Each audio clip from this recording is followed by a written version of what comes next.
Jadi pertama menjelaskan siapa pengarang kitab ini, kemudian pengarang menjelaskan nasab beliau. Nasab Kanjeng Syekh itu di jalur ayah itu sampai ke cucunya Nabi yang bernama Sayyidina Hasan bin Abi Thalib. Ya. Hasan bin Ali. Ya, Hasan bin Ali bin Abi Thalib. Kemudian di jalur ibu itu jalurnya sampai Sayyid Husain bin Ali bin Abi Thalib. Jadi semua jalurnya itu dari cucunya Nabi, baik itu dari ayah ataupun juga dari ibu. Tetapi jalur ketorikohannya, jalur keilmuan atau juga tasawufnya itu kebanyakan itu dari jalur ibu. Ya, semuanya itu jangan di jalur ibu. Nah, ini menjadi pelajaran bagi kita. Jadi kalau pengen punya keturunan yang bagus, memahami tentang agama, itu diawali dari ibunya yang paham terhadap agama. benar pada kita punya. Jadi ibunya yang benar-benar lahir dari nasab keagamaan. Faktoriko sufi pun. Baik itu sufi dan juga baik yang lainnya. Karena al-um adalah madrasatul ula. Ibu itu madrasah, sekolahnya anak yang pertama. Jadi kalau ibunya itu memahami agama, maka ya akan lahir generasi-generasi yang memahami agama. TikTokan.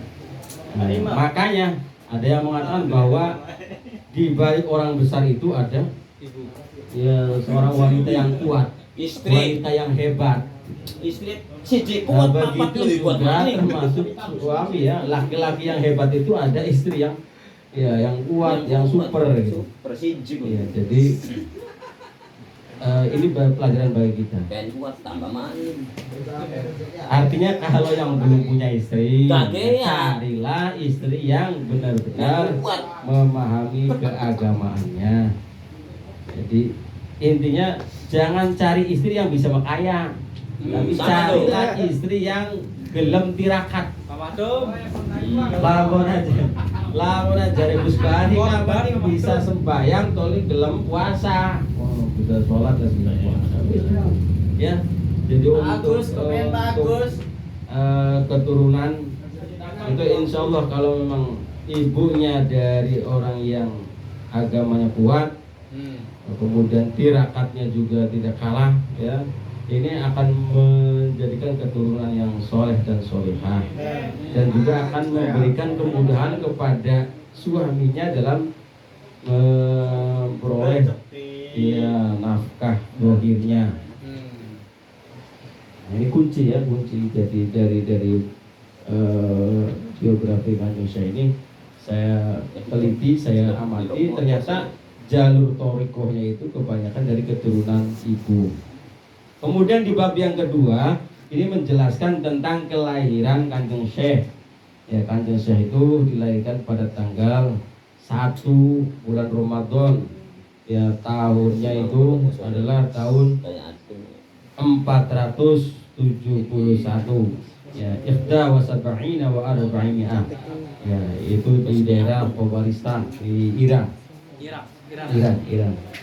Kemudian punya keistimewaan ketika beliau lahir itu karena tanggal 1 Ramadan menjelang subuh, menjelang fajar. Nah, ketika sudah subuh itu apa? Kanjeng Syekh tidak menyusu, tidak meneteh ya ke ibunya. Nyedot ya. Nah, hingga maghrib, ya ketika maghrib tiba, waktu maghrib tiba baru bisa nete. Beliau itu menetenya setelah maghrib. Jadi ini menjadi pertanda bahwa bayi ini sejak lahir sudah berpuasa. Artinya sudah punya kelebihan, diberikan kelebihan oleh Allah, keistimewaan dibandingkan dengan bayi-bayi yang lainnya. Nah, makanya pada zaman itu di daerah Jilan, ya, di daerah Khobaristan itu, di Waradi Khobaristan, Jilan itu menjadi patokan atau menjadi jadwal. Jadi kalau ada kalau pengen melihat Bang, waktu lah, bahwa boleh. ya waktu maghrib itu sudah tiba atau belum, tinggal melihat apakah Syekh Abdul Qadir itu sudah menyusu atau belum.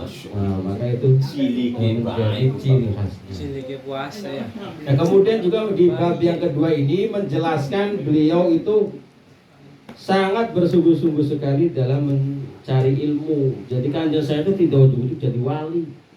Ya, walaupun sudah diberi keistimewaan sejak awal, tapi secara zahir beliau juga menuntut ilmu dengan sungguh-sungguh, penuh keprihatinan. Ya, sehingga beliau itu untuk membeli pena saja ini sangat mengalami kesulitan. Nah, kemudian belajarnya juga tidak hanya satu fan.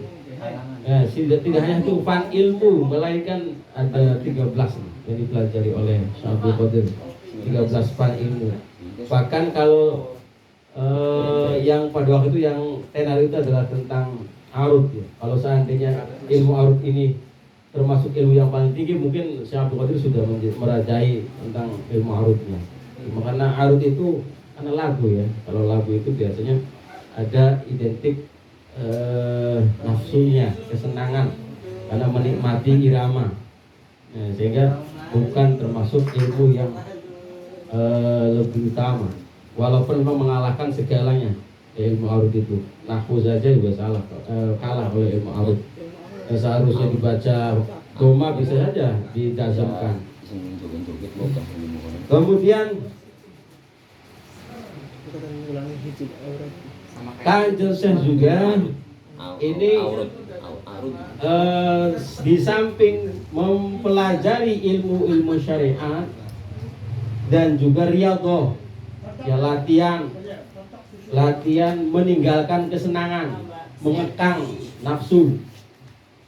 Di antara di sini ada yang pernah dilakukan oleh kanjeng Syekh itu adalah selama 25 tahun beliau meninggalkan keramaian, kerumunan, artinya hidup menyendiri, mentafakuri alam dengan cara yaitu keluar dari keramaian menuju ke hutan belantara yang di Irak ya selama 25 tahun. Kemudian pakaiannya juga seadanya, tanpa alas kaki, makannya juga buah-buahan yang hanyut di sungai atau juga rumput-rumputan atau juga sisa-sisa sayuran yang tidak digunakan oleh manusia atau yang sudah dibuang. Nah, sehingga pada saat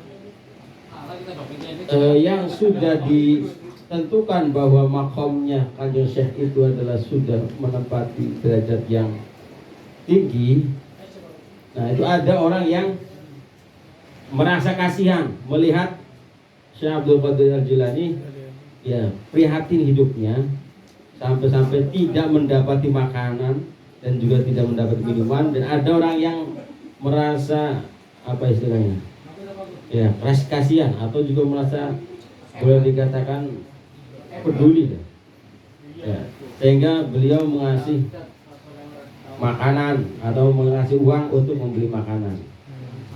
Kemudian ada Syekh mengambil ya sebagian saja atau sebagian kecil yang kira-kira cukup untuk membeli makanan, hanya untuk mengganjal perut yang kosong.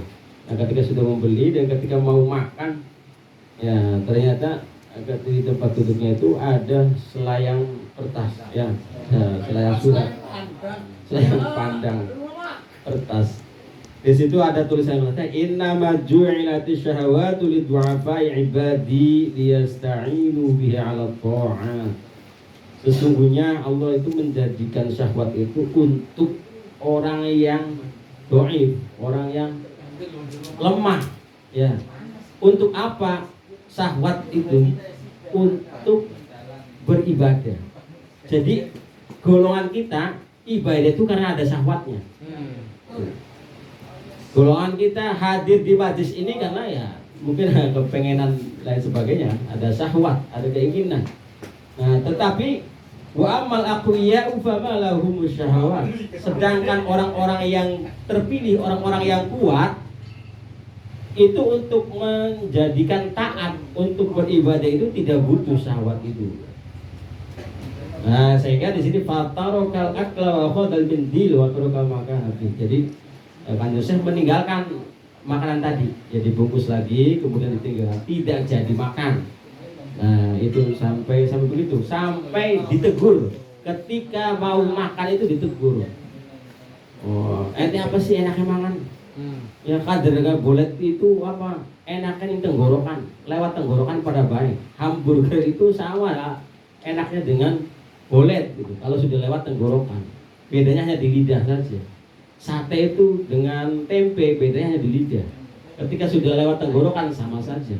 Dan ketika keluar dari jalan belakang juga sama. Ya. Nah, sehingga seperti itu. Jadi diingatkan. Kanjeng Syekh itu dari ketika artinya berarti selama ini sangat terjaga sekali. Artinya Allah benar-benar menjaga, memberikan pertolongan agar beliau dalam menapaki keprihatinan, dalam mengekang nafsunya itu diawasi oleh Allah Subhanahu wa taala. Nah, itu singkat cerita di bab 1 dan bab yang kedua. Nah, pada kesempatan yang berikutnya nanti kita bahas di bab yang ketiganya. Kita tawasul terlebih dahulu karena di sini adalah kalau di Maulid itu namanya mahalul qiyam. Nah, di sini juga sama mahal tawasul, tempat kita bertawasul, karena di sini ada perintah dari Kanjeng Syekh, idza sa'altumullah ta'ala fas'aluhu bi. Ketika kalian punya permintaan kepada Allah, maka mintalah bantuan kepadaku. Ya, kita tawasul dulu. Bismillahirrahmanirrahim. Ila hadratin Nabi Mustafa Muhammad sallallahu alaihi wasallam. Summa ila arwahi jami' ikhwanihim minal anbiya'i wal mursalin wa ali kullin wa sahbihi kullin. ثم إلى روع الأولياء المتصرفين خصوصا لحضرة سيدنا الغوث سلطان الأولياء الشيخ عبد القادر الجيلاني رضي الله عنه وسائر الأولياء والعلماء والصديقين والشهداء والصالحين وجميع مشايخنا ومشايخهم وآبائنا وأمهاتنا وإخواننا المسلمين والمسلمات والمؤمنين والمؤمنات. الفاتحة.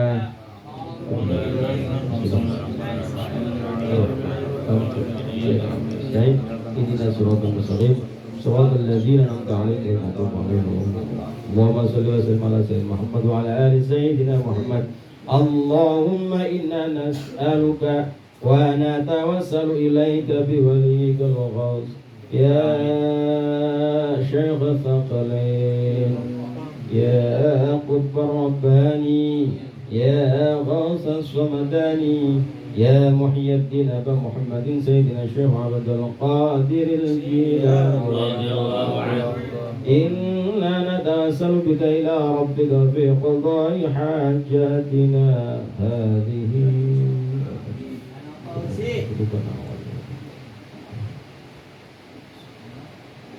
إنا نتوسل بك إلى ربك في قضاء حاجاتنا هذه.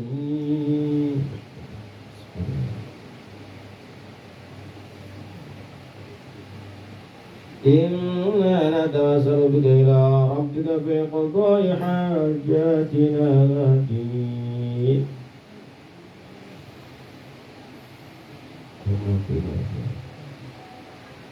اللهم فشفع فينا شفاعة تنجينا بها من جميع الأهوال والآفات وتقضي لنا بها جميع الحاجات وتكفينا بها جميع المهمات وترفعنا بها أعلى الدرجات وتدفع بها عنا جميع البليات وتحل بها جميع المشكلات وتجيب بها جميع الدعوات وتشفينا بها من جميع الأسقام والداءات وتوسع لنا بالأرزاق الطيبات وتحسن لنا بالعاقبة والخاتمات إنك على كل شيء قدير وبالإجابة جدير.